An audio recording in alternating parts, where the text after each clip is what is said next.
Gestar oziroma izbor za najbolj priljubljeno tujo osebnost je zanimiv projekt, ki ga že 8 let zapored pripravljata časopis Slovenia Times in Radio Slovenia International.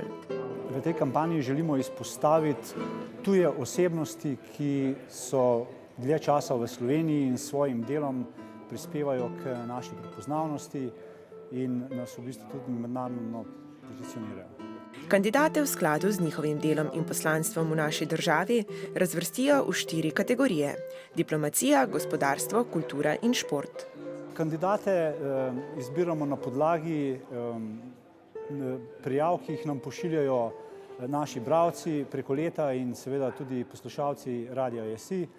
In potem naredimo izbor, ožji izbor in v ožjem izboru v vsaki kategoriji prepoznamo 4 najbolj popularne osebnosti, ki pa potem gredo v glasovanje. Letošnji finalisti so se minuli teden srečali prvič. Mi pa smo jih povprašali, kakšni so njihovi vtisi o življenju na sončni strani Alp. I knew Slovenia before, but this is different. Living here, working here, learning to know people is very nice. And traveling through the country and visiting whatever, be it companies or cultural festivities, it is great fun. And I make people at home jealous. Last Saturday we wanted to ski, but it was a bit misty, so we decided to go to the coast. And this is something that the Dutch can't combine. Jaz pravim, da Slovenci ste ena najboljši narod na svetu, kar poznam. Kad se bi bili slabi, jaz bi že pobegnil, a ne?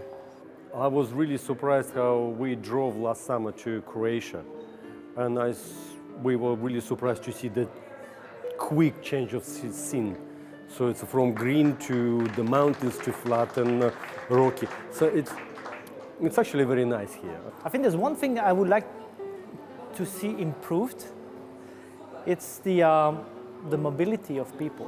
I mean, I'm working, my job is really about Central Europe.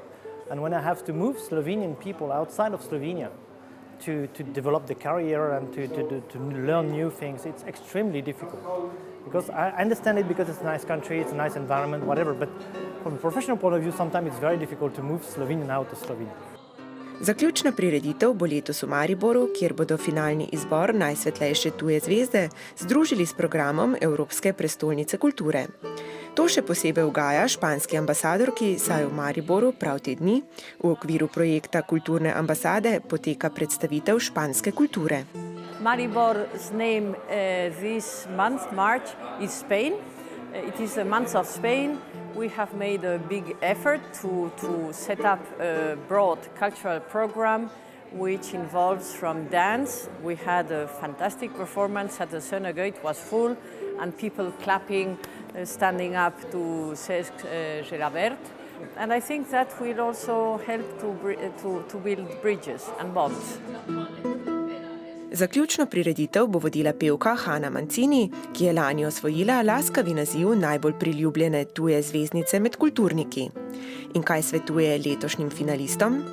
I think the best advice would be just to enjoy themselves, have a good time.